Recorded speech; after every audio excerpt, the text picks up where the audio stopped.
Boa tarde, né? Tarde.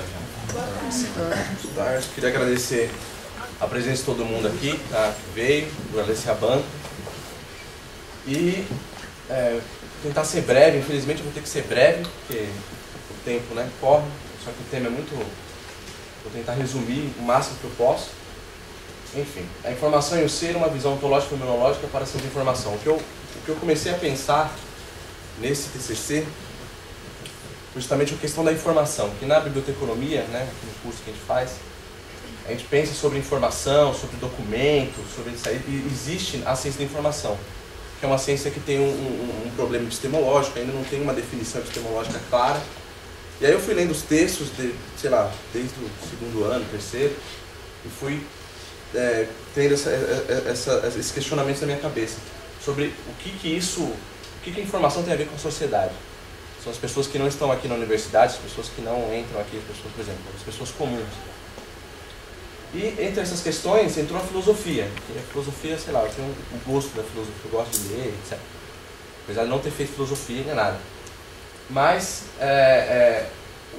a filosofia ajuda justamente nesse questionamento, né, de saber o que a gente pode questionar, principalmente na ciência. Né? Então, o que é mais comum na ciência da informação é perguntar o que é informação, que é justamente o objeto de estudo dessa ciência da informação. E eu percebi na leitura dos textos que havia essa necessidade de definir o que é informação. E o conceito de informação, ele não é definido, ele escapa às definições.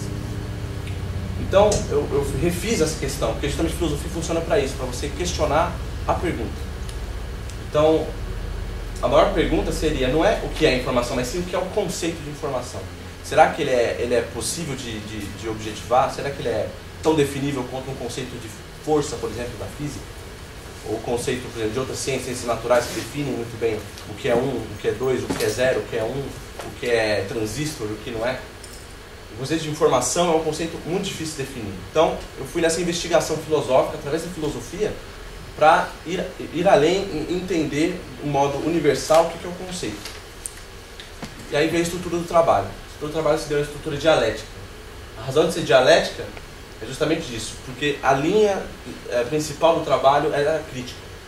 É criticar o que a ciência da informação é hoje, o que ela foi construída, a partir do seu conceito de informação.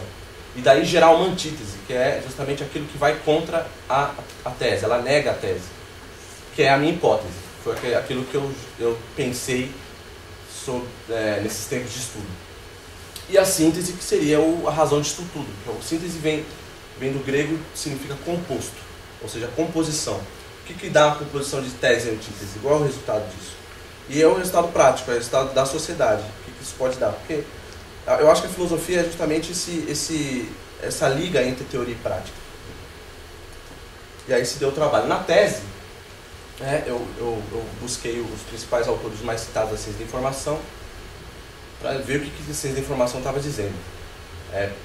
E justamente o que eu vi é esse problema da definição, a necessidade de definir o que é informação. Um autor chamado Schade, em 83, ele encontrou mais de 700 definições para informação. Sendo que essas definições, em nenhum momento delas entra em consenso uma com a outra. Ou seja, não há uma teoria geral, uma definição geral de informação. E aí, a gente pergunta por que isso? Por que a necessidade da ciência em definir as coisas? E principalmente numa ciência humana, que é muito complicado tratar isso. E com os autores que eu li, o Mário Ferreira dos Santos, que eu vou dizer mais pra frente sobre ele, que é justamente essa questão da ciência moderna, da ciência em divórcio com a metafísica. Ou seja, a metafísica, ela não nega a física, ela não nega a realidade que nós temos. Ela, pelo contrário, ela entende a relação que está além dos nossos olhos, além daquilo que nós podemos ver. Isso por isso que é metafísica, além da física. A etimologia é muito importante, que eu uso muito no trabalho, porque buscar a origem das palavras é justamente entender a historicidade que ela está sendo usada. Ou seja, se você volta para a origem das palavras, você consegue entender a origem dela e traçar uma linha histórica e compreender como ela foi transformada e por que ela foi transformada. E isso se dá na informação. Então, vou falar aqui uma frase do William James. Vou fazer o PowerPoint aqui, o karaokê de PowerPoint. Não perguntei a um geólogo o que é o tempo. Isso ultrapassa. Nem a um profissional da mecânica como são possíveis ações e reações. ele não poderá tratar delas. Muito tem a fazer um psicólogo sem se ocupar da questão de saber como pode ele e as consciências que ele estuda conhecerem o mesmo mundo exterior. Há bastantes problemas que não existem debaixo de certos pontos de vista. São problemas essenciais e os quebra-cabeças da metafísica são problemas mais importantes que existem para quem quer penetrar fundo na íntima constituição do universo visualizado como um todo. Então, essa frase do William James é justamente isso, a especialização. É entender que a ciência moderna ela tem essa visão especializada das coisas. E será realmente que é possível ver a informação a partir do ponto de vista especializado? Essa é a grande questão. O objetivo desse trabalho é justamente isso, entender a informação por esse ponto de vista, pelo ponto de vista da ciência hoje, a ciência, o fazer científico hoje, e realmente qual o problema dessas 700 definições? Por que se tem tanta definição de informação? E aí, na tese, no trabalho, eu fiz as principais correntes teóricas a partir do Capurro, a partir dos mais citados. E aí, eles dividem as correntes por paradigmas. Esse conceito de paradigma eu não sou muito partidário. Mas os principais são o cognitivo, o físico e o social. Todos os três grandes paradigmas, lógico que existem outras vertentes, né? São 700, eu no TCC não conseguiria fazer um levantamento tão grande. Mas eu fiz o levantamento dos principais e consegui identificar a identidade entre eles, que é justamente essa necessidade de definição. Então, o cognitivo, o físico e o social tendem a definir. E lógico que eles estão progredindo. Existe o sociocognitivo, que agora trata de um outro... Os paradigmas estão evoluindo e modificando-se e se cruzando. Enfim, essa foi a tese. Eu vou passar bem rápido na tese, porque é justamente mostrar o estado da arte da ciência da informação. E a antítese é justamente isso. Em frente a esse problema da definição, o que nós podemos ver? O que eu percebi é que nas definições que eu levantei, das principais definições, principalmente na revisão de literatura feita pelo Capurro, o conceito ontológico, ou seja, do ser, ou seja, das pessoas comuns, que são vocês, eu, todo mundo, a relação humana, existe um afastamento disso, existe uma não preocupação disso aí. Tudo bem, no social, eles se preocupam com a sociedade, mas ainda pelo ponto de vista positivista, ou seja, por aplicação de métodos. Mas não se vê o ser, ou seja, nós temos que pensar o conceito de informação a partir daquele que se informa, não a partir do conceito de informação por uma outra ciência. Então a ontologia é justamente isso, a busca do ser, a compreensão do ser. E a fenomenologia, que eu vou passar rápido aqui, porque não dá para ficar falando muito, que eu busquei na fenomenologia heideggeriana, que na verdade o Edmund Husserl foi o primeiro a escrever sobre a fenomenologia como um estudo filosófico. E o Heidegger tratou a fenomenologia da maneira dele, que é justamente tratar o processo das coisas, não aplicar um método pronto, um método já quantificador ou instrumentalizador em alguma coisa. Ou seja, é compreender o fenômeno, entender o processo das coisas. Então, é justamente isso. Informação como processo, não informação como coisa. Pensar em informação é uma ação, esse aqui está no TCC que eu escrevi. Pensar em informação é uma ação informativa, que através do próprio caminho se descobre as possibilidades de caminhar. Então, o processo fenomenológico de estudo, o método fenomenológico, ele se dá na análise do objeto, na análise da coisa, não um método pronto. E isso é muito importante para entender a informação, porque existe a contingência. Pelo que eu entendi, fazendo essa construção da antítese, informação não se define. Informação, ela escapa a qualquer definição. Nós temos que entender a abrangência do conceito e não definir. E é esse caminho que a gente vai fazer agora. Daí, igual ao método, buscar a etimologia. Vamos começar do começo. O que significa informação? Então eu fui nos dicionários do Silveira Bueno, do José Machado, do Saraiva e dos dicionários de Oxford, né, para entender. Em todos eles tem um consenso de definição de informação, etimologicamente, que é dar forma, ideia, uma representação, para criar uma imagem na cabeça e, principalmente, uma frase que achei muito importante, que é dar forma no espírito. É justamente isso, que é o no espírito, e formare, que é o dar forma. É justamente isso. Aí, isso é muito complicado. Como assim dar forma no espírito? Isso nos leva à relação sujeito-objeto, porque nós estamos falando de um espírito. Se nós estamos falando de espírito, nós estamos falando de um sujeito que conhece. E isso leva impreterivelmente à filosofia. Então essa relação de sujeito-objeto, que no trabalho eu falo do Adorno, o Adorno trata essa relação de sujeito-objeto, que na ontologia clássica, que o Heidegger também fala, na ontologia clássica existe essa separação de sujeito-objeto. A separação do sujeito, principalmente no Descartes, que é a separação do sujeito para o objeto cognoscível, etc. Mas na verdade, isso é uma abstração. A relação, o que importa é a relação entre sujeito e objeto, ou seja, eu só existo porque existe o outro aí. Ou seja, eu não posso pensar um sujeito sem um objeto. Porque objeto vem do latim, de objeto, estar projetado contra. Ou seja, estar posto contra mim. Ou seja, eu sou um sujeito. E o que é objeto? Aquilo está tudo fora da minha consciência. Isso é o objeto. Ou seja, são as pessoas tal qual um objeto qualquer, ou seja, o mundo. E aí nos leva a Aristóteles, o que me levou a Aristóteles para entender essa relação e construir essa minha hipótese. Por que o Aristóteles? Porque aqui também eu vou passar bem rápido, porque é muito complexo. O Aristóteles ele fala de potência e ato. E o Bergson, que estudou muitos gregos, ele resume muito bem nessa analogia que ele faz da planta. A árvore é a planta que provém da semente. A semente é a matéria, a planta a forma. É justamente o ilimorfismo, que é matéria e forma, a separação entre que existe a matéria e existe a forma. E a relação entre os dois constrói a realidade. É isso que o Aristóteles fala. Essa forma é o objetivo, o fim que o desenvolvimento da semente persegue. Esse devir tem na sua causa a necessidade de realizar a forma, a necessidade de tornar-se planta. Do modo que é a atração da forma que causa o movimento, e essa forma é realmente a causa motora ao mesmo tempo que a causa final. Esquece essa coisa de forma, de causa, quer dizer. Porque no trabalho eu trato mais, mas as 4 causas do Aristóteles exigem mais uma exposição maior. Mas o que interessa aqui é justamente isso. A semente tornar-se planta, ou seja, na semente já existe a planta, na semente já existe a fruta, na semente já existe 10 metros, 100 metros de planta, 200 anos de planta, 100 anos de planta, ou seja, na semente existe a potencialidade, ou seja, o vir a ser disso. É justamente o que é informação, esse conceito. O ato informativo é um ato de potência, é um ato que vai dar a forma no espírito. E esse dar a forma no espírito se dá como? Nesse movimento que o Bergson fala. Esse movimento é justamente o contato do sujeito com o objeto. Esses contatos sujeito-objeto geram um processo, que é justamente a questão fenomenológica, entender o fenômeno. E nesse fenômeno se dá a informação. Por isso que ela, lógico que eu não estou definindo aqui, veja bem, eu só estou, que não tem nada definido. Definir vem do latim, dar fim, definir. Então dar fim é você fechar um conceito. Dizer que força é igual massa vezes aceleração. Pronto, o conceito é definido. Não tem uma outra interpretação. Mas informação não tem como dizer que informação é aquilo, informação é aquilo outro.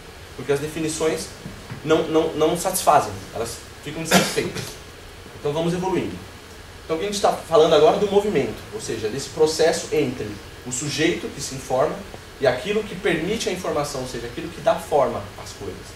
E nós temos a matéria e a partir do nosso aparato cognitivo e da nossa vivência, ou seja, da cultura, essa grande palavra, existe o meio elucidativo. Eu coloquei esse nome, meio elucidativo, que vem de elucidativos, tornar lúcido, dar luz.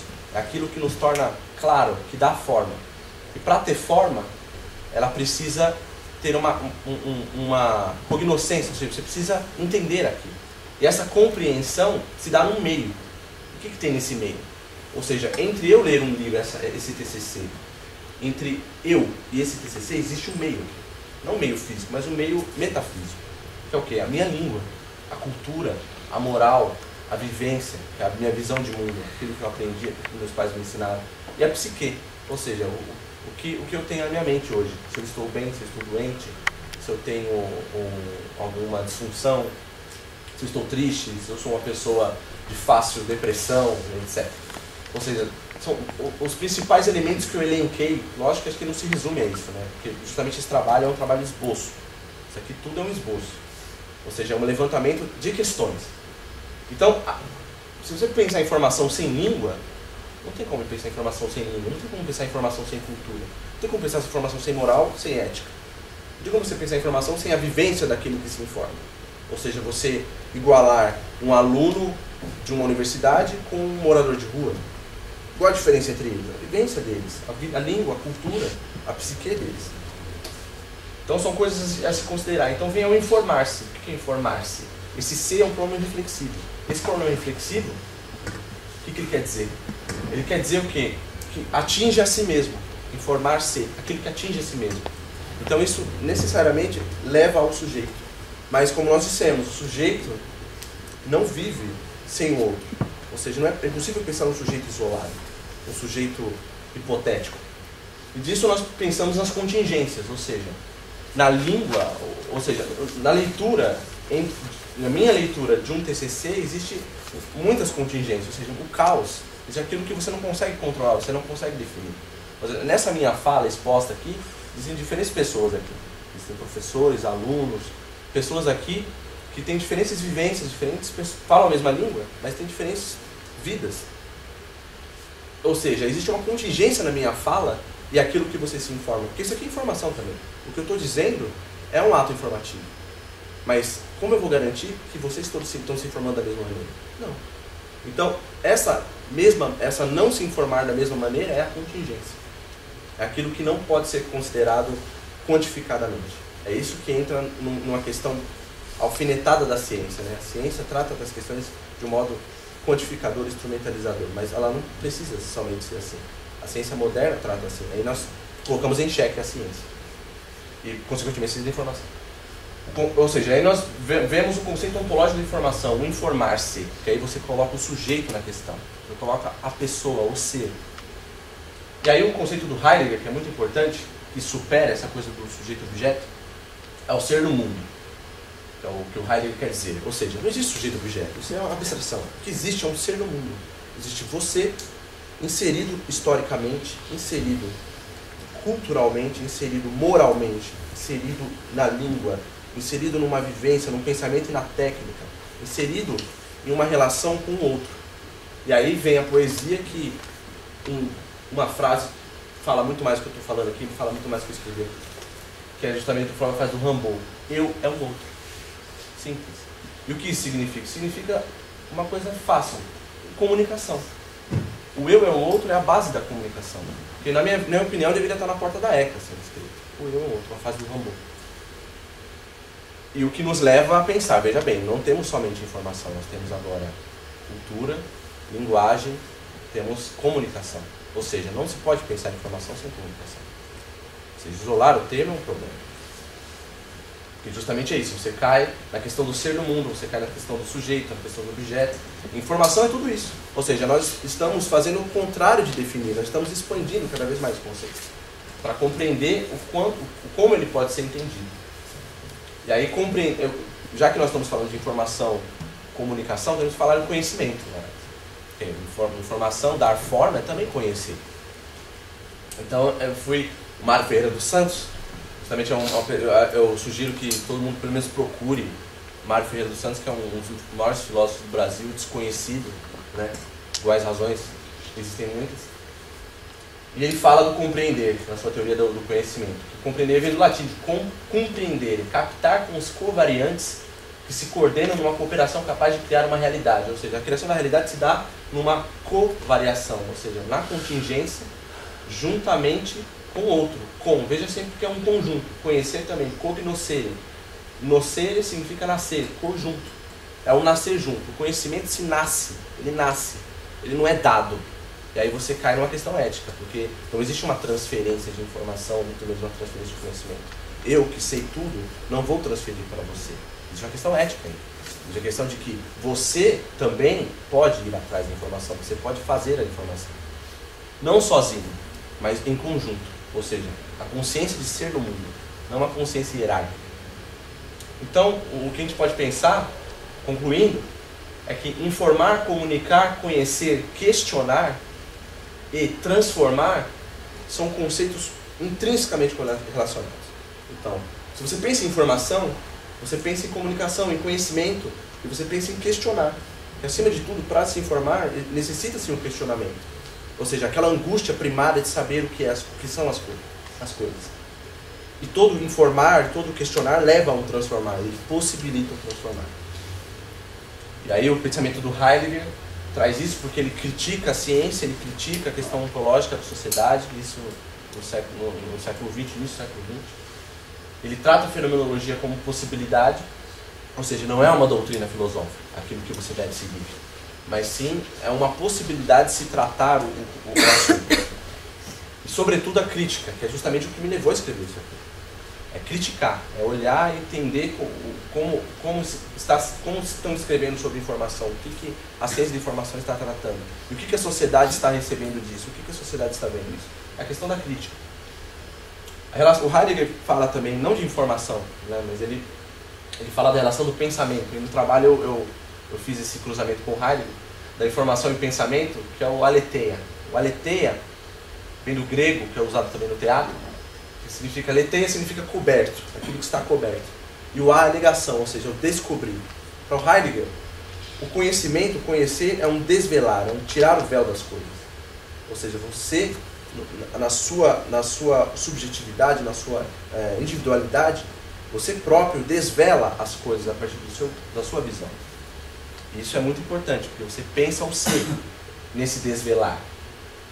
E esse desvelar está totalmente ligado ao formar, dar forma, que é o informar. Ou seja, aí nasce uma pergunta. Veja que nesse trabalho eu não estou definindo, estou levantando questões. O que estou me importando aqui é levantar questão. Então, qual é a relação do pensamento, do pensar, da sua mente, da sua individualidade com a informação? O que informar tem a ver com pensar? Isso a ciência da informação tem que pensar isso também. A técnica também, tecne, para o Heidegger também, é antes um saber. Ou seja, tecne é aquilo que te torna apto. Tecnologia é o desenvolvimento da aptidão. Então, a aptidão é antes, tecnologia é antes um saber. Esse computador, esse PowerPoint é antes um saber. Necessita-se de um saber para se desenvolver isso. Não é um fazer. Antes do fazer, necessita-se do pensamento, do informar. Igual a relação de técnica, tecnologia com informação. Essa é a questão. O Heidegger, ele completa uma frase do Marx, a famosa frase do Marx, que fala que os filósofos devem parar de ficar falando das maneiras do mundo e tomar ponto de transformá-lo. Então ele completa: a transformação do mundo exige antes que o pensamento se transforme, assim como já se oculta uma modificação do pensamento atrás da aludida exigência. Ou seja, Marx pede para que os filósofos modifiquem o mundo antes de ficarem questionando. Mas para se modificar o mundo, tem que se modificar o pensamento. E na modificação do mundo, ou seja, na transformação, já há uma modificação de pensamento. Ou seja, você precisa modificar a sua visão de mundo para se modificar. Ou seja, se você fala de informação, você fala de transformação. E se você fala de sociedade que transforma, você fala de sociedade crítica. Você fala de ética. Ou seja, pensar em informação não é tão simples assim. Ou seja, é uma gama de problemas e questões a se tratar. E aí nós caímos na questão da instrumentalização da ciência. Ou seja, veja bem, se informação deve ser tratada como comunicação, como conhecimento, com todas essas questões de transformação e ética filosófica, questão filosófica, como é que a ciência moderna vai enfrentar isso? Como é que a ciência instrumentalizadora, a ciência que pensa na objetividade, veja bem, nós estamos no século XXI, estamos na ciência moderna ainda, no pensamento positivista. Esse quadro está mudando, claro. Mas há de se pensar uma ciência de informação que pensa nesse paradigma, nesse molde complicado. E aí eu tento resumir o que eu construí nessa hipótese, que informação é essencialmente questionar-se. É antes de tudo questionar-se. É o vir a ser da transformação, ou seja, a informação permite um ser informado, permite que ele transforme o meio dele, transforme a sua sociedade. E é isso uma importância ética, um dever ético daquele que trabalha com informação. E aí vem a síntese, ou seja, tudo bem, você falou estudo, tá, não sei o quê, transformação, mas o que isso tem a ver na realidade? E aí, pensando para uma ciência que pensa em informação, que eu acho muito importante ter uma ciência que pensa em informação, mas uma ciência que pense sozinha em informação é impossível. Como é que uma ciência sozinha vai pensar linguagem, vai pensar sociedade, vai pensar ética, vai pensar filosofia? Não é possível. Então tem que pensar na interdisciplinaridade. Esse nome é um nome muito controverso, somente na literatura que a gente está acostumado a ler. Mas o que eu enxergo de interdisciplinaridade é justamente um diálogo entre as ciências, ou seja, é uma nova maneira de fazer ciência. Aí vem uma questão, ciência da informação é uma questão do que uma afirmação. É possível fazer uma ciência da informação com a especialização? Eu creio que não.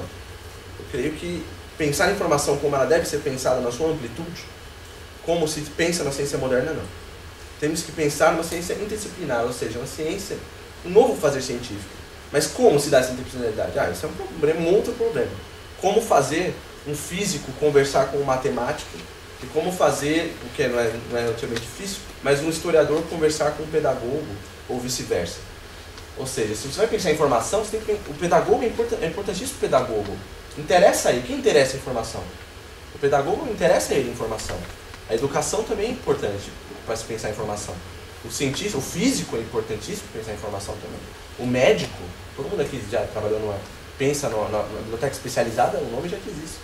Há muitas pessoas que interessam em informação. Mas como tratar essa informação? Qual é a visão de mundo que você vai ver a informação? É a questão da visão de mundo. Então, o Floridi é um filósofo. Ele escreve na ciência da informação também, nessa área, e ele fala uma coisa interessante, que é o escolasticismo. Pode ser traduzido como academicismo, escolasticismo, etc. Que ele fala que inovação é sempre possível, mas o academicismo é historicamente inevitável. Ou seja, eu sou nietzscheano, não converso com quem não é nietzscheano. Eu sou matemático, então eu vou tratar das minhas questões matemáticas. Eu sou historiador marxista, ou seja, os weberianos não olham para mim. Ou seja, essa difusão de pensamentos, de categorias, atrapalha totalmente. E pensar em informação nessa visão de mundo é totalmente contrário ao conceito. Ou seja, você vai contrário ao conceito. Não tem como pensar em informação na especialização. Não há como pensar em informação como ela pode ser pensada na sua possibilidade nesse ponto de vista. Então necessita-se uma mudança, uma transformação. A universidade e os problemas da sociedade. Aí caímos na questão da universidade. E a universidade? Qual o papel dela nesse sentido? Qual o papel dela na relação da ciência? O que a universidade tem a ver com informação? Como ela trata a informação na sua própria estrutura? Será que a universidade... Aí cai na ética. Será que a universidade está interessada realmente em entender informação para a sociedade? Será que a universidade está... Eu me pergunto se a sociedade realmente está... Se a universidade realmente está interessada com a sociedade, os problemas sociais. Ou se ela está perdida na sua própria estrutura. Ou está tentando se modificar, ou tentando se retificar. Então, vendo todo esse imbróglio, todos esses problemas, eu pensei num esboço de formatação de uma ciência. Como deveria ser a ciência da informação? Eu penso que a ciência da informação, nesse sentido, deveria, primeiro, deixar de pensar como uma ciência moderna. Pensar numa ciência articuladora. Ou seja, que ela articula as questões. Não adianta você destratar a ciência da informação e pensar que a ciência da informação não deve existir mais. Ou seja, vamos pensar em informação. Mas informação em que sentido? Em que método? Em que ponto? Acho que deve-se pensar na ciência da informação, sim. Mas articulada a 3 eixos. A educação, a tecnologia e a cultura. São eixos que devem ser pensados. São os eixos principais. Lógico que não se resume a esses eixos. Mas foi o que eu consegui pensar de mais importantes. Porque uma ciência de informação seria muito importante para pensar na articulação de educadores, isso seria historiadores, pedagogos, e a relação dessa educação com a tecnologia. O que a tecnologia pode contribuir para a educação? O que a educação pode contribuir para a tecnologia? E nisso tudo, o que essa contribuição se dá na cultura? Ou seja, esses 3 eixos estão totalmente conectados. E uma ciência que articule esse discurso é essencial. Ou seja, é uma ciência que pense isso. O como disso, no trabalho eu não consigo falar mais, mas o como disso tem que se pensar no tempo, tem que se pensar na estrutura da sociedade, na estrutura do Brasil, deve se pensar na ciência de formação para o Brasil também. Pensar as questões do Brasil, não simplesmente importar teorias de fora e aplicar aqui, como é feito no paradigma cognitivo ou qualquer outro paradigma. Tem que se pensar no Brasil, como o Brasil pensa a informação, como o Brasil pensa a sociedade, como a transformação pode se dar no Brasil. Mas será que realmente interessa a ciência pensar em transformar alguma coisa? E a universidade também. Ou seja, a conclusão, né, se pode tirar uma conclusão, que houve um distanciamento ontológico do conceito. Analisando esses teóricos da informação, distanciou-se, né, da ciência em geral o ser, aquele que mais importa, ou seja, a razão de existir da ciência, que é o ser, se distanciou dela mesma. Então é necessária a mudança de visão de mundo, além de qualquer coisa de paradigma ou qualquer mudança teorética, ou etc. O Weltanschauung, que é um termo alemão usado na filosofia, que significa visão de mundo. É justamente isso, é modificar essa visão de mundo. Para se fazer uma nova ciência, não adianta aplicar a ciência aqui, chegar com um discurso como eu estou fazendo, achar que todo mundo vai concordar. Tem que haver uma mudança de visão de mundo, ou seja, a visão de mundo perante o conceito, perante a ciência, perante a universidade, tem que se modificar. É como o Heidegger falou, para se modificar, transformar o mundo, tem que se modificar a visão de mundo primeiro. E como isso se dá? É o grande problema. E aí, os conceitos relacionados se dão em informar, veja que é um verbo, exige uma ação. Informar, educar, criticar e transformar. Isso não é indissociável de todos os conceitos. Para se criticar tem que informar, ou seja, tem uma permuta entre eles. E o que leva, logicamente, a uma ética. Ou seja, a questão da ética deve ser muito tocada. Importantíssimo. Para se pensar em formação, educação profissional, em pessoas, etc. E aí uma frase do TCC que coloquei, para resumir tudo, acabar.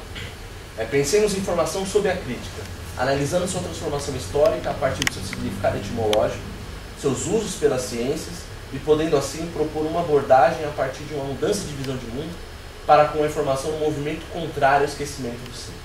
É justamente isso que é a proposição desse trabalho. E aí a poesia é justamente superior a qualquer, na minha opinião, qualquer ciência ou qualquer divagação. Do Hölderlin, o Heidegger usa muito essa poesia para resumir toda a filosofia dele. A filosofia de Heidegger inteira está aí. Mas onde há o perigo também cresce a salvação. E no final vou colocar um fractal aí para mudar esse preto e branco para a banca tecer seus comentários. É isso. Obrigado.